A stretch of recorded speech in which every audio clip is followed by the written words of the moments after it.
ઓમ સ્વામિનારાયણાય નમઃ.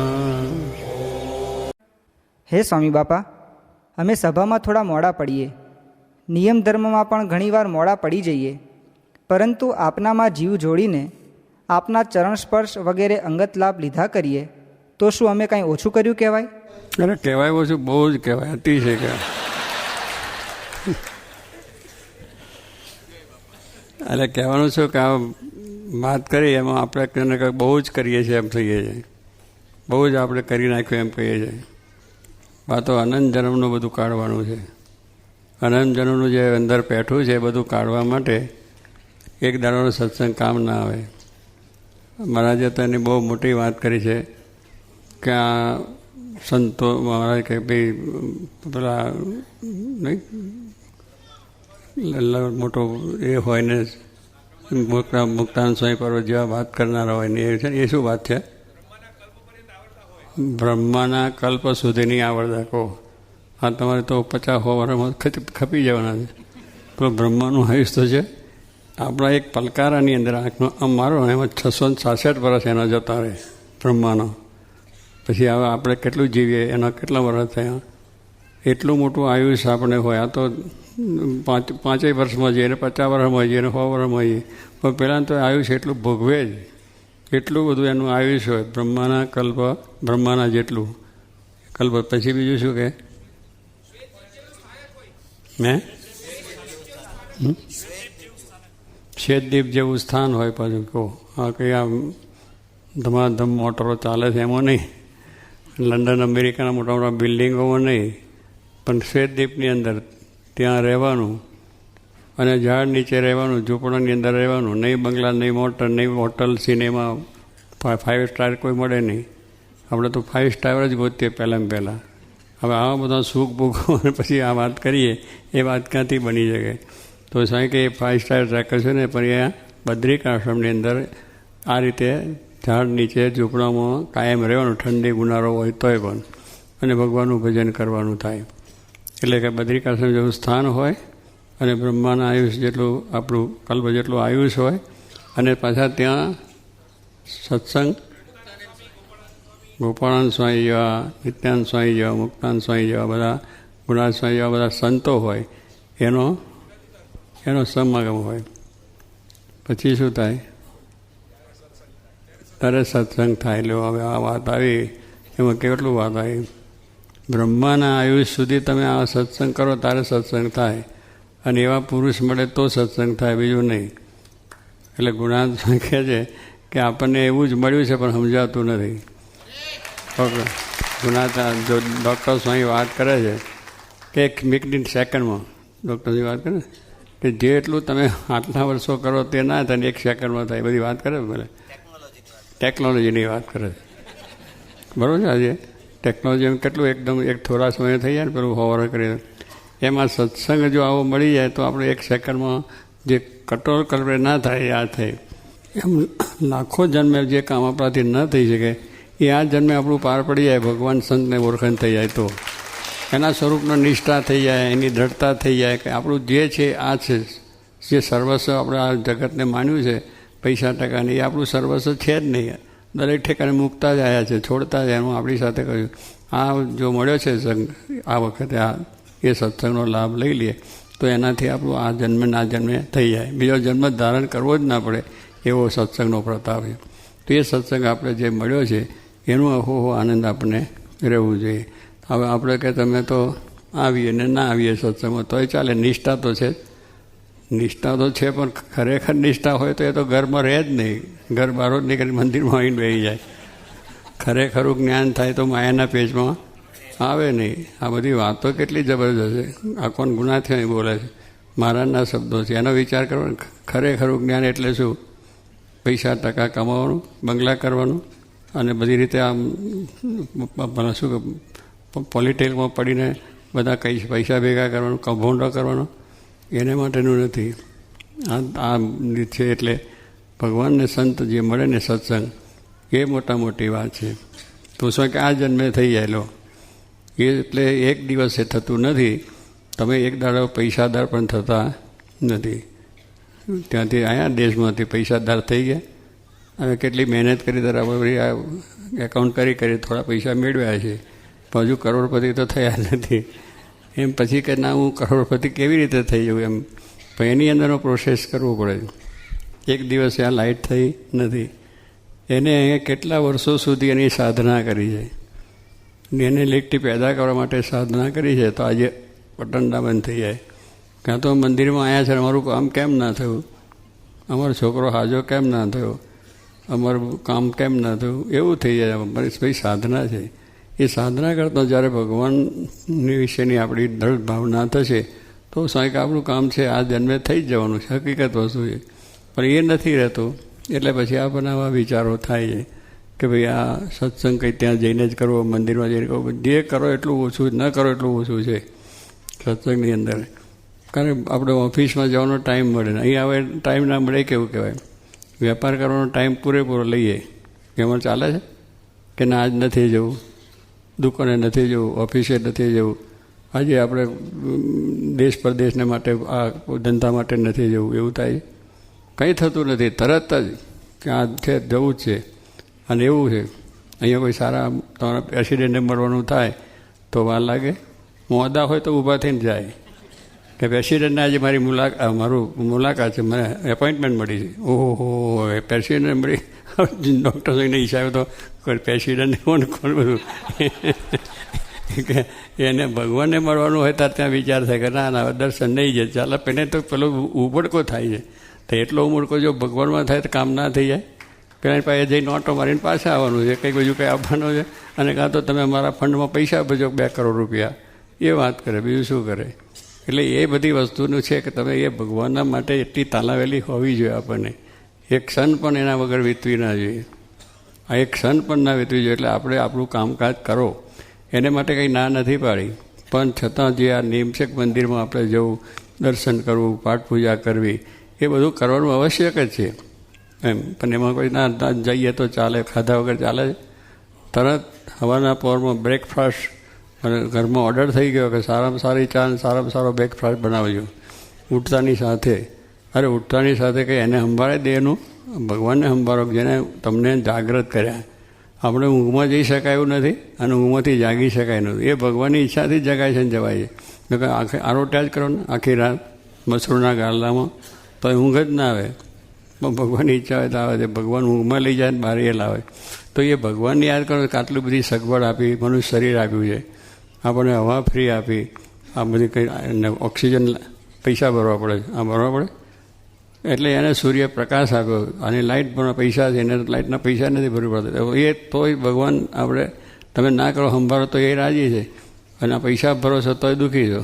એટલે કહેવાનું શું છે કે આપણે એ વખત જેમ ચાલતું નથી કે ઓક્સિજન વગર આપણે રહી શકતા નથી. 24 કલાક ઓક્સિજન આપણે જોઈએ જ છીએ. ખાવાનું પણ આપણે દરરોજ જોઈએ જ છે. તો મંદિરનું કામ છે, સત્સંગનું કામ છે, ભક્તિ કરવાનું કામ છે, એટલું જ અગત્યનું છે. થવું જ જોઈએ. તો આપણે સમજ્યા કહેવાય, તો આપણને જ્ઞાન થયું કહેવાય, કે મહિમા સમજ્યા કહેવાય. પણ અહીંયા આગળ સાઈડમાં કરી દઈએ અને પહેલો નંબર આવે કે સાઈડમાં નથી કરવાનું. પહેલું કામ આ છે, ભગવાનને ઉઠીએ ત્યારથી જ સવારથી ભગવાનને સંભાળવાના. એને પહેલું સ્મરણ કરીએ કે હે ભગવાન દયાળુ, તમે મને ઊંઘમાંથી જગાડ્યો અને સાજો સમો થયો. ને કે ઊંઘમાં જતા રહે, કેટલા હાર્ટ એટેક આવે છે ને, તો ઊંઘમાં સવારે ઉઠાડે એ ઉઠો પણ શું કુટુંબ હોય તો ઉઠે ને. એટલે આવી બધી વસ્તુની પરિસ્થિતિ છે. પણ એને માટે સ્વામી કહે 24 કલાક વિચાર, 24 કલાક એનો પ્રયત્ન, ઊંઘમાં પણ એનો પ્રયત્ન, સ્વપ્નમાં પણ એનો જ આવે, બધું એ આવે છે. એટલી લગ્ની જો આપણે ભગવાનમાં લગાડીએ તો આપણે એ વિચારો તરત બધા આવે. પછી કે ના ત્યાં ચાલે, મોક્ષ થયો ભાઈ, મોક્ષ થયો ભાઈ, પૈસા મળ્યા પણ એને સાચવવા તો પડશે ને. પૈસા મળ્યા એટલે કે આપણે ન્યાલ થઈ ગયા, પણ એને સાચવવા પડે, એની વ્યવસ્થા કરવી પડે, એને બધું કરવું પડે. જેટલું તમને આ મળે છે એને માટે વ્યવસ્થા રાત દિવસ એનું ચિંતન કરીને બધું કરીએ. એમ સત્સંગ મળ્યો છે એને પણ એટલો સાચવવાનો છે.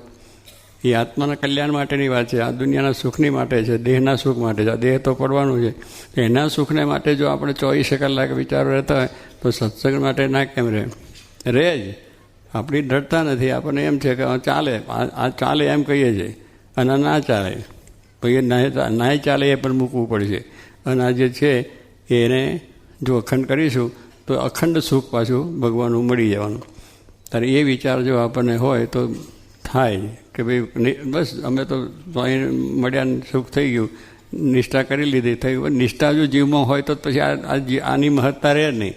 ખરેખર જો જીવમાં નિષ્ઠા થઈ હોય તો આની મહત્તાની એને રહે નહીં. પછી આ ભગવાનને દર્શન થાય, સમાગમ થાય, સંતોનું સમાગમ થાય, એની મહત્તા રહે. એ જ ગયા તો ભાઈ આજે સત્સંગ હોય કે આ તો પછી પ્રેસિડેન્ટની સભામાં જઈ આવ્યા, એનો કેફ લઈને આવીએ. પણ આ અહીંયા આગળ આ સંતની સભામાં આ બેઠા ભગવાન છે એમના દર્શનને એની મહત્તા સમજાય હોય તો થાય કે નહીં ભાઈ આજે દર્શન થયા, ઓહો શું સુંદર દર્શન થયા, સારામાં સારા દર્શન થયા. આપણે તો દેતો એના એ વાઘા પહેરતા એનું એ હોય, પણ એ તો એનો યાદ ના હોય. ખાવાની વાનગીઓ છે કરીએ છીએ તો થાય છે ને કાં તો બહુ સરસ રીતના પકોડા થયા. અને શું કહો છો તમે? એ વાનગીઓ સારી થાય તો વખાણીએ છીએ ને. સમોસા જે હોય તે બધું ઘણી હવની રુચિ હોય છે, પણ એને આનંદ આવે છે કે નહીં આવતો? દરરોજ ખાઈએ તો આનંદ આવે. એમ આ ભગવાનનો દરરોજ દર્શન કરીને આનંદ હોવો જોઈએ કે આજે બહુ સુંદર વાઘા છે, આજે સુંદર ભગવાને દર્શન આપ્યા. એટલે મહિમા હોય તો આપણને એની અહોહો થાય. ન કે આ તો મૂર્તિઓ પધરાય છે, એના વાઘા છે ને એની આરતી ને એનું બધું પહેર્યું. જેમ દરરોજ ખાવામાં જુદું જુદું મળે છે, એકનું એક મળે તો પણ એમાં આનંદ છે. ઓફિસમાં જઈએ તો એકનું એક જ કામ છે, બીજા કામ નથી. તો આ આપણે ભગવાનને ત્યાં પણ એ નવીનતા એમ જાય છે, એમ આ નવીનતા રહે તો પછી એના દર્શન વગર જાય નહીં. અહીંયા સહેજે જતા હોતો પણ થઈ જાય. બેને ધરમ 5 વખત નીકળે તો 5 વખત દર્શન કરવાનું મન થાય. ચાલો જ્યારે જઈએ. પહેલાં ઓફિસે જવાનું હોય તો 5 વખત જવાનું થાય તો જે ના જઈએ. મોડા થયા હોય તો જવું પડે. કંઈ બીજા મહેમાન આવ્યા તો અને તેમાં જો આપણે જમાઈ આવ્યા હોય તો એને રાજી કરવા જ પડે. નકર દીકરી ઘરે આવે પાછી. આપણે પેટ દુખતું હોય, માથું દુખતું હોય, બીજું થતું હોય તોય પણ ના કહેવાય એમને આવ્યા છે તો મારે એમની જોડે જવું પડે. પણ જો ખરેખર સત્સંગ હોય તો જમાઈને વેવાઈને કે કોઈ મોટા માણસ આવે ને તો એને મંદિરમાં લાવે. મારે ઘણા હરિભક્તો એવા છે કે ભાઈ ચાલો આપણે અહીં ઘરે બેસીને ગપ્પા મારીશું, વ્યવહારની વાતો કરું, એના કરતાં મંદિરમાં ટાઈમ થયો છે આજે ચાલો ને સત્સંગમાં તમે રવિવારની સભામાં ચાલો. એવા કેટલાય છે સગાવાલાને. એમ પહેલાં તો આપણો ના વેવાઈને કહેવાય નહીં કે મંદિરમાં આવો. એટલે એમાં શું ના કહેવાય. પછી બીજી દુનિયાની વાતો એને કહીએ છીએ, સાંભળીએ છીએ આ વસ્તુ કેવું કંઈક એને કંઈક ખોટું જેલમાં લઈ જઈએ, ભગવાનના મંદિરમાં લઈ જઈએ છીએ, શું કરીએ. પણ આપણે પેલો સત્સંગની દ્રઢતા નથી એટલે એને કેમ કહેવાય, એને કેમ વાત થાય એ છે. ડૉક્ટર સાહેબ જેવું થઈ ગયું હોય તો પેલો પાસપોર્ટ આપી દેશે સીધું. શું પાસપોર્ટ નહીં, ટેલેલાઇઝ આપી દેશે કે અક્ષરધામમાં સીધી વાત. એમને શ્રદ્ધા છે, પેલાનું હોય કે ના હોય, પણ એમને શ્રદ્ધા છે જો આ કરશે થશે. એમ આપણને શ્રદ્ધા હોય તો બધું વાંધો ના આવે. પણ આપણે શ્રદ્ધા નથી એટલે મારી વાટી કંઈક ના એને ખોટું લાગી જાય, એને મને દુઃખ થઈ જાય, આપણું આમ થશે. કશું જ થતું નથી કોઈને. તિલક ચાલો કરવાનું દુઃખ નથી, કશામાં દુઃખ નથી. આપણને દુઃખ છે કે આપણે હજુ સમજ્યા નથી, એવો મહિમા સમજ્યા નથી એટલે બધું થાય છે. માટે નિરંતર સ્વામીએ કહ્યું છું નિરંતર સત્સંગ કરવો. ઓહો નિસર સંત સમાગમ કરીએ. સ્વામિનારાયણ હરે સ્વામીએ વાત કરી છે ભગવાનની ઉપાસનાનું બળ હોય તેને મહાપ્રલય જેવું દુઃખ આવી પડે તો પણ એમ સમજે જે દેહ તો પડી જશે ને આપણે ભગવાનના ધામમાં જાશું એમ સમજીને સુખ્યો રહે. સ્વામિનારાયણ હરે સ્વામીએ વાત કરી છે અલભ્ય લાભ મળ્યો છે અને આત્યંતિક મુક્તિને પામ્યા છીએ. અને આજ તો સત્સંગની ભર જોવાની છે ને આજ તો શેરડીના સાંઠાનો વચલો ભાગ આપણને મળ્યો છે, તેમાં રસ ગણો ને સુગમ પણ છે. સ્વામિનારાયણ સ્વામીએ વાત કરી છે જન અવગુણ પ્રભુ માનત નહીં, દીનબંધુ અતિ મૃદુલ સ્વભાવ, એમ કલ્યાણ થાશે જાઓ. સ્વામિનારાયણ હરે સ્વામીએ વાત કરી છે રણછોડ ભક્તે કહ્યું છે વિપરીત દેશકાળ આવે છે ત્યારે ભગવાન સાંભળતા નથી ને ઉદ્વેગ થાય છે, માટે તેનું કેમ સમજવું. સ્વામીએ ઉત્તર કર્યો છે ભગવાન સર્વ કરતા છે. કઠણ દેશકાળમાં તો કોઈને ભગવાન સાંભળે જ નહીં, પણ આ લોકમાં ચોંટાય તો નહીં ને આ લોકમાંથી વૈરાગ્ય થાય ને ચોંટાય નહીં તે સારું ભગવાન એને દુખ્યો રાખે છે. માટે સર્વ કરતા ભગવાન સમજવા આ પ્રમાણે દેશકાળની ઘણી જ વાતો કરી. સ્વામિનારાયણ હરે સ્વામીએ વાત કરી છે ભગવાનના એકવાર દર્શન થાય છે તેના પુણ્યનો પાર નથી ને ભગવાન વિના બીજી વાત સાંભળવી નહીં ને ભગવાનનો જોગ ભારે થયો છે ભગવાનની મૂર્તિમાં સર્વજીવ તણાઈ જાય ને જ્ઞાનીને પ્રીતિ રહે ને અજ્ઞાનીને ટળી જાય. સ્વામિનારાયણ હરે. સ્વામીએ વાત કરી છે જેઠવદ નવમીને શનિવારની અડધી રાત્રે મંજીબાઈએ પૂછ્યું છે સત્સંગમાં મોટાઈ કોની સમજવી? ત્યારે સ્વામીએ ઉત્તર કર્યો છે આપણા સત્સંગમાં ઉપાસના જેને વહેલી સુલભ પ્રયાસ વિના સમજાય ને ઘણાને ઉપાસના કરાવે તેની મોટાઈ છે. તે ઉપર વાત કરી જે પર્વતભાઈને રામાનંદ સ્વામી છતાં મહારાજના દર્શનથી સર્વોપરી નિશ્ચય થઈ ગયો ને બીજાને ઉપાસનાનું ઠેકાણું નહોતું. તે કેટલાક ભગવાનની મૂર્તિમાં માયા સમજતા હતા ને કેટલાક શ્રી કૃષ્ણ ને બીજા અવતાર સરખા સમજતા હતા ને કેટલાક શ્રી કૃષ્ણને સર્વોપરી સમજતા હતા ને મહારાજની વાત તો થાતી જ નહીં, તેથી બરાબર સમજતા નહીં. શુક નારદના અવતાર જેવા સમજતા હતા. ગોપાળાનંદ સ્વામીને મહારાજના દર્શનથી સર્વોપરી નિશ્ચય થયો. પછી માંગરોળમાં સ્વરૂપાનંદ સ્વામીને શ્રી કૃષ્ણરૂપ દેખાણા ને પછી અક્ષરધામની સમાધિ કરાવી, તેથી પુરુષોત્તમપણાનો નિશ્ચય તેમને થયો. ને મુક્તાનંદ સ્વામીને 28 વર્ષે મહારાજે બહુ વાતો કરીને નિશ્ચય કરાવ્યો ને મહારાજની કરેલી વાત કરી જે મુક્તાનંદ સ્વામીને ગોપાળાનંદ સ્વામી સાધુ લક્ષણે સર્વ પ્રકારે મોટા છે ને નિત્યાનંદ સ્વામી તથા બ્રહ્માનંદ સ્વામી વ્યવહારિક મોટા છે. ને કોઈની મોટાઈ કેવી હોય તો 2-4 જણની ભેગી મોટાઈ કેવી, પણ એકલી કેવી નહીં. નિકર એ વાતમાંથી તમને દુઃખ આવશે. મુક્તાનંદ સ્વામીની કહેલી વાત કરી જે મુક્તાનંદ સ્વામીને દેહ મૂકવાને આડો 1 મહિનો રહ્યો ત્યારે કહ્યું છે હવે મારે આત્મામાં અખંડ મૂર્તિ દેખાય છે ને મહારાજને સર્વોપરી જાણ્યા તે પહેલાં આટલું સમજાણું નહોતું. પછી પોતાની વાત કરી જે અમને મહારાજે ઘણી વાતો કરી છે તે કહેવાય એમ નથી ને કહીએ તો પ્રાગજી તથા શ્યામજી કહેતા ફરે અમને ગોપાળાનંદ સ્વામીએ પુરુષોત્તમપણાની વાત કરી નથી. અમે તો વચનામૃતમાંથી અમારી મેળે સમજ્યા છીએ. તે હું તથા જ્ઞાનાનંદ સ્વામી તથા વિશુદ્ધાત્માનંદ સ્વામી તથા બાળમુકુંદાનંદ સ્વામી એ 4 મળીને એકાંતે વાતો કરતા ને ભૂત નહીં વળગ્યામાં મહારાજે એક પોતાને ગણ્યા ને મુક્તાનંદ સ્વામી તથા ગોપાળાનંદ સ્વામી એ 2ને ગણ્યા ને બીજાને તો ગણ્યા નહીં. પણ કૃપાનંદ સ્વામી બહુ મોટા હતા. પછી વાત કરી જે છાવણીમાં રઘુવીરજી મહારાજને પુરુષોત્તમપણાની વાત સમજાવી. પછી ભાઈ સ્વામીને સમજાવી, મુનિ બાવાને સમજાવી, કરુણાશંકરને સમજાવી, એ વગેરે ઘણાકની વાતો કરી.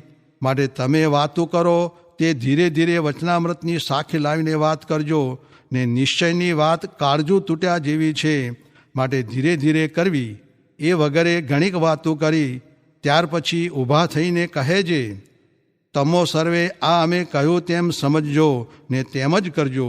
એમ વાર્તા કરી અને એમ સમજવું છે જેને ઉપાસના તરત સમજાઈ ગઈ ને ઘણાને સમજાવી એ સર્વથી મોટા છે. સ્વામિનારાયણ હરે. સ્વામીએ વાત કરી છે વ્યવહારિક માણસની ને સત્સંગીની ક્રિયા સરખી છે, પણ સત્સંગી ભગવાનના કહેવાના તેથી મોક્ષ થાય છે. સ્વામિનારાયણ હરે. સ્વામીએ વાત કરી છે કોઈક મનુષ્યમાં શાંતપણું હોય ને કોઈકમાં ન હોય, કોઈકને વિનય કરતા આવડે ને કોઈકને ન આવડે.